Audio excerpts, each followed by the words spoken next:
Hello ವೀಕ್ಷಕರೇ, welcome back to our channel. ಇವತ್ತು ನಾನು ನಿಮಗೆ ಮೊಳಕೆ ಕಟ್ಟಿದ ಹುಳ್ಳಿಕಾಳಿಂದ ಡಿಫ್ರೆಂಟಾಗಿ ಈ ರೀತಿ ಒಂದು ಸಲ ಸಾರು ಟ್ರೈ ಮಾಡ್ಬೋದು ಅಂತ ತೋರಿಸ್ಕೊಡ್ತಾ ಇದ್ದೀನಿ. ಒಂದು ಸಲ ಟ್ರೈ ಮಾಡಿ ನೋಡಿ, ತುಂಬಾ ಚೆನ್ನಾಗಿರುತ್ತೆ. ಇದಕ್ಕೆ ಬೇಕಾಗಿರುವಂಥ ಇಂಗ್ರೀಡಿಯೆಂಟ್ಸು: 1 ಬೌಲಷ್ಟು ಮೊಳಕೆ ಕಟ್ಟಿದ ಹುಳ್ಳಿಕಾಳನ್ನು ತೊಗೊಂಡಿದ್ದೀನಿ, ಸ್ವಲ್ಪ ಬೀನ್ಸು, ಬದನೆಕಾಯಿ, ಆಲೂಗಡ್ಡೆ, ಮೂಲಂಗಿಯನ್ನು ತೊಗೊಂಡಿದ್ದೀನಿ, 1 ಬೌಲಷ್ಟು ಈರುಳ್ಳಿಯನ್ನು ತೊಗೊಂಡಿದ್ದೀನಿ, 2 ಟೊಮೊಟೊ ಮೀಡಿಯಮ್ ಸೈಜ್ದು, 1 ಬೌಲಷ್ಟು ತೆಂಗಿನ ತುರಿ, ಸ್ವಲ್ಪ ಕೊತ್ತಂಬರಿ ಸೊಪ್ಪು, ಅಚ್ಕಾರದ ಪುಡಿ ತೊಗೊಂಡಿದ್ದೀನಿ ನಾನಿಲ್ಲಿ. ಮತ್ತಿದು ಧನಿಯಾ ಪೌಡರ್ ಅಲ್ಲ, ಸಾಂಬಾರಿಗೆ ಮಾಮೂಲಿ ಬಳಸ್ತೀವಲ್ಲ ಅದು ಸಾಂಬಾರು ಪುಡಿ ಇದು. ನೆಕ್ಸ್ಟ್ ಈರುಳ್ಳಿ, ಟೊಮೊಟೊ ಮತ್ತು ಕಾಯಿ ತುರಿಯನ್ನು ತೊಗೊಂಡಿದ್ದೀನಿ, ಕಾಳು ಒಗ್ಗರಣೆ ಮಾಡೋದಕ್ಕೆ, ಕರಿಬೇವಿನ ಸೊಪ್ಪು, ಸಾಸಿವೆ, ರುಚಿಗೆ ತಕ್ಕಷ್ಟು ಉಪ್ಪು, 2 ರಿಂದ 3 ಟೇಬಲ್ ಸ್ಪೂನಷ್ಟು ಎಣ್ಣೆ. ನಾನು ಮೊದಲು ಇಲ್ಲಿ ಒಂದು ಮಿಕ್ಸರ್ ಜಾರ್ಗೆ ಕಾಯಿ ತುರಿಯನ್ನು ಹಾಕೋತಾ ಇದ್ದೀನಿ. ಕಾಯಿ ತುರಿ ಹಾಕ್ಕೊಂಡು ನಾನು ಇಲ್ಲಿ ಬೆಳ್ಳುಳ್ಳಿಯನ್ನು ತೋರಿಸಿರಲಿಲ್ಲ, 2 ಇಟ್ಟ ಬೆಳ್ಳುಳ್ಳಿ ತೊಗೊಂಡಿದ್ದೀನಿ ಅಷ್ಟೇ, ಜಾಸ್ತಿ ಬೇಡ. ಅದನ್ನು ಕೂಡ ಜಾರ್ಗೆ ಹಾಕ್ಕೊಳ್ಳಿ.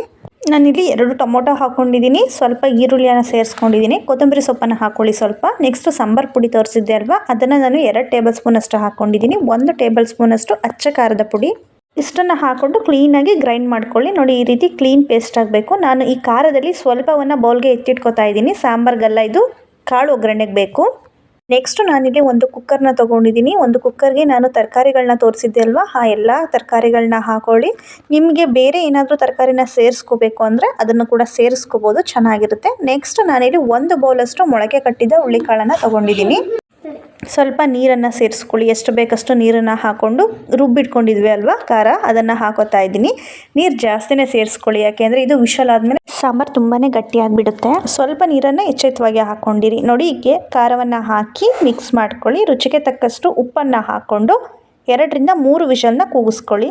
ನಾನಿಲ್ಲಿ 2 ರಿಂದ 3 ವಿಷಲ್ನ ಕೂಗಿಸ್ಕೊಂಡು ತೋರಿಸ್ತೀನಿ ನಿಮಗೆ. ನೋಡಿ, ಈ ರೀತಿ ಬೆಂದಿರುತ್ತೆ ಕಾಳು. ನಾನೀಗ ಇದರಲ್ಲಿ ಸಪ್ರೇಟ್ ಮಾಡಿ ಇಟ್ಕೊತಿದ್ದೀನಿ, ಕಾಳು ಮತ್ತು ಸಾಂಬಾರು ಎರಡನ್ನು ಸಪ್ರೇಟ್ ಮಾಡಿ ಇಟ್ಕೊಳ್ಳಿ. ಈಗ ಒಂದು ಪಾತ್ರೆಗೆ 2 ಟೇಬಲ್ ಸ್ಪೂನಷ್ಟು ಆಯಿಲ್ನ ಹಾಕ್ಕೊಂಡು ಅದಕ್ಕೆ ಸಾಸಿವೆಯನ್ನು ಹಾಕ್ಕೊಳ್ಳಿ. ಸಾಸಿವೆ ಹಾಕಿದ ಮೇಲೆ ಸ್ವಲ್ಪ ಕರಿಬೇವು ಮತ್ತು ಅರ್ಧ ಈರುಳ್ಳಿಯನ್ನು ಕಟ್ ಮಾಡಿ ಇಟ್ಕೊಂಡಿದ್ದೀನಿ. ಹಾಗೆ ಈರುಳ್ಳಿಯನ್ನು ಹಾಕ್ಕೊಂಡು ಕ್ಲೀನಾಗಿ ಈ ರೀತಿ ಫ್ರೈ ಮಾಡ್ಕೊಳ್ಳಿ. ಇದಕ್ಕೆ 1 ಚಿಟಿಕೆಯಷ್ಟು ಅರಿಶಿನ ಪುಡಿಯನ್ನು ಹಾಕ್ಕೊಳ್ಳಿ. ಅರಿಶಿನ ಪುಡಿಯನ್ನು ಹಾಕ್ಕೊಂಡು ಈ ರೀತಿ ಕ್ಲೀನಾಗಿ ಫ್ರೈ ಮಾಡಿಕೊಂಡು ನಾವೀಗ ಸಾಂಬಾರನ್ನ ಸಪ್ರೇಟ್ ಮಾಡಿ ತೆಗೆದಿಟ್ಕೊಂಡಿದ್ವಿ ಅಲ್ವಾ, ಸಾಂಬಾರು ಮತ್ತು ಕಾಳನ್ನು ಸಪ್ರೇಟ್ ಮಾಡಿ ತೆಗೆದಿಟ್ಕೊಂಡಿದ್ದೀನಿ. ಅದರಲ್ಲಿ ಸಾಂಬಾರನ್ನ ಹಾಕೋತಾ ಇದ್ದೀನಿ. ಇದಕ್ಕೆ ಈ ರೀತಿ ಸಾಂಬಾರನ್ನ ಹಾಕ್ಕೊಂಡು ನೋಡಿ, ನಾನು ಹೇಳ್ದೆ ಅಲ್ವಾ ಎಷ್ಟು ತಿಕ್ಕಾಗಿರುತ್ತೆ ಅಂತ. ನೋಡಿ ಎಷ್ಟು ಗಟ್ಟಿಯಾಗಿದೆ ಸಾಂಬಾರು. ಇದಕ್ಕೆ ನೀವು ನೀರನ್ನ ಬೇಕಾದರೆ ಎಷ್ಟು ಬೇಕಷ್ಟು ಹಾಕ್ಕೊಂಡು ನೀರನ್ನ ಸೇರಿಸ್ಕೊಂಡು ತೆಳು ಮಾಡ್ಕೊಳ್ಳಿ ಸಾಂಬಾರನ್ನ. ಸ್ವಲ್ಪ ಹುಣಸೆ ಹಣ್ಣಿನ ರಸನ ನಾನು ಇಲ್ಲಿ ಬಿಟ್ಕೋತಾ ಇದ್ದೀನಿ. ನೀವೇನಾದರೂ ಹುಳಿ ಟೊಮೊಟೊನ ತೊಗೊಂಡ್ರೆ ಹುಣಸೆ ಹಣ್ಣಿನ ರಸವನ್ನು ಸ್ಕಿಪ್ ಮಾಡಿ ಇಲ್ಲಿ ಹಾಕಕ್ಕೆ ಹೋಗಬೇಡಿ. ನೆಕ್ಸ್ಟ್ ಇದಕ್ಕೆ ರುಚಿಗೆ ತಕ್ಕಷ್ಟು ಉಪ್ಪನ್ನು ಹಾಕ್ಕೊಳ್ಳಿ. ನಾನು ಜಾಮೂನ್ ಟೊಮೊಟೊನ ಯೂಸ್ ಮಾಡಿದ್ದೀನಿ, ಹಾಗಾಗಿ ಸ್ವಲ್ಪ ಹುಣಸೆ ರಸವನ್ನು ಹಾಕ್ಕೊಂಡಿದ್ದೀನಿ ಅಷ್ಟೇ. ನೆಕ್ಸ್ಟ್ ನಾನಿಲ್ಲಿ ಒಂದು ಬಾಣಲಿಯನ್ನು ಇಟ್ಕೊಂಡಿದ್ದೀನಿ, ಅದಕ್ಕೆ ಎಣ್ಣೆ ಮತ್ತು ಸಾಸಿವೆಯನ್ನು ಹಾಕ್ಕೊಳ್ಳಿ, ಸ್ವಲ್ಪ ಕರಿಬೇವು ಮತ್ತು ನಾನಿಲ್ಲಿ ಎಕ್ಸ್ಟ್ರಾ ಪ್ಲೇಟಲ್ಲಿ ಕಟ್ ಮಾಡಿ ಇಟ್ಕೊಂಡಿದ್ದೆ ನೋಡಿ, ಈರುಳ್ಳಿ ಮತ್ತು ಟೊಮೊಟೊ ಮತ್ತು ಕಾಯನ್ನು ತೆಗೆದಿಟ್ಕೊಂಡಿದ್ದೆ ಅಲ್ವಾ, ಅದರಲ್ಲಿ ಸ್ವಲ್ಪ ಈರುಳ್ಳಿಯನ್ನು ಹಾಕ್ಕೊಂಡು ಕ್ಲೀನಾಗಿ ಫ್ರೈ ಮಾಡ್ಕೊಳ್ಳಿ. ಕ್ಲೀನಾಗಿ ಫ್ರೈ ಮಾಡಿಕೊಂಡು ಇದಕ್ಕೆ 1 ಚಿಟಿಕೆಯಷ್ಟು ಅರಿಶಿನ ಪುಡಿಯನ್ನು ಹಾಕ್ಕೊಳ್ಳಿ. ಅರಿಶಿನ ಪುಡಿಯನ್ನು ಹಾಕ್ಕೊಂಡು ಕೂಡ ಕ್ಲೀನಾಗಿ ಮಿಕ್ಸ್ ಮಾಡ್ಕೊಳ್ಳಿ. ಕ್ಲೀನಾಗಿ ಮಿಕ್ಸ್ ಮಾಡಿದ ನಂತರ 1 ಟೊಮೊಟೊವನ್ನು ಹಾಕ್ಕೊಳ್ಳಿ, ಕಟ್ ಮಾಡಿ ಇಟ್ಕೊಂಡಿದ್ವಲ್ಲ ಅದರಲ್ಲಿ 1 ಟೊಮೊಟೊನ ಹಾಕ್ಕೊಳ್ಳಿ. ಟೊಮೊಟೊ ಹಾಕ್ಕೊಂಡು ಟೊಮೊಟೊ ಕ್ಲೀನಾಗಿ ಬೆಂದ ಮೇಲೆ ನಾನಿಲ್ಲಿ ಸಪ್ರೇಟ್ ಮಾಡಿ ಇಟ್ಕೊಂಡಿದ್ದೆ ನೋಡಿ, ಖಾರವನ್ನು ತೆಗೆದಿಟ್ಕೊಂಡಿದ್ದೆ ಅಲ್ವಾ ರುಬ್ಬಿರೋದ್ರಲ್ಲಿ, ಅದನ್ನು ಕೂಡ ಈ ಬಾಣಲಿಗೆ ಹಾಕ್ಕೊಂಡು ಮಿಕ್ಸ್ ಮಾಡಿ. ಕ್ಲೀನಾಗಿ ಈ ರೀತಿ ಖಾರವನ್ನೆಲ್ಲ ಸೇರಿಸ್ಕೊಂಡು ಕ್ಲೀನಾಗಿ ಮಿಕ್ಸ್ ಮಾಡಿಕೊಂಡು ಅದೇ ಬೌಲ್ಗೆ ಸ್ವಲ್ಪ ನೀರನ್ನು ಸೇರಿಸ್ಕೊಂಡು ಅದನ್ನು ಕೂಡ ಅದೇ ಬಾಣಲಿಗೆ ಹಾಕ್ಕೊಳ್ಳಿ.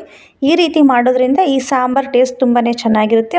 ಈ ರೀತಿ ಒಂದ್ಸಲ ಟ್ರೈ ಮಾಡಿ ನೋಡಿ. ಎಲ್ಲರೂ ಆಲ್ಮೋಸ್ಟ್ ಮಾಮೂಲಿ ಹುಳ್ಳಿಕಾಳು ಸಾರು ಮಾಡಿರ್ತೀರ, ಈ ರೀತಿ ಮೋಸ್ಟ್ಲಿ ಮಾಡಿರಲ್ಲ ಅನ್ಕೋತೀನಿ. ಇದಕ್ಕೆ ಈಗ ರುಚಿಗೆ ತಕ್ಕಷ್ಟು ಉಪ್ಪನ್ನು ಹಾಕೋತಾ ಇದ್ದೀನಿ. ಉಪ್ಪನ್ನು ಹಾಕ್ಕೊಂಡು ಕ್ಲೀನಾಗಿ ಮಿಕ್ಸ್ ಮಾಡ್ಕೊಳ್ಳಿ. ಒಂದೇ ಥರ ತಿಂದು ಸಾರನ್ನ ಬೋರ್ ಆಗಿರೋವಂಥವ್ರಿಗೆ ಈ ರೀತಿ ಒಂದ್ಸಲ ಟ್ರೈ ಮಾಡಿಕೊಡಿ. ನೆಂಚಕ್ಕೆ ಪಕ್ಕದಲ್ಲಿ ಕಾಳು ಕೂಡ ಇದ್ದಂಗೆ ಆಗುತ್ತೆ, ಅದಕ್ಕೋಸ್ಕರ.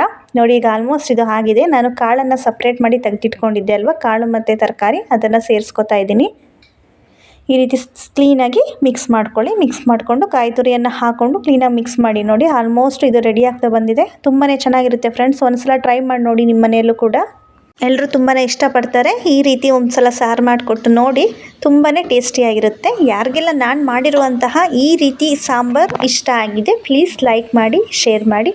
ಹಾಗೆ ಇನ್ನು ಯಾರೆಲ್ಲ ನನ್ನ ಚಾನಲನ್ನು ಸಬ್ಸ್ಕ್ರೈಬ್ ಮಾಡಿದೆ ಹಾಗೆ ನೋಡ್ತಾ ಇದ್ದೀರೋ ಪ್ಲೀಸ್ ಸಬ್ಸ್ಕ್ರೈಬ್ ಮಾಡ್ಕೊಳ್ಳಿ. Thank you for watching.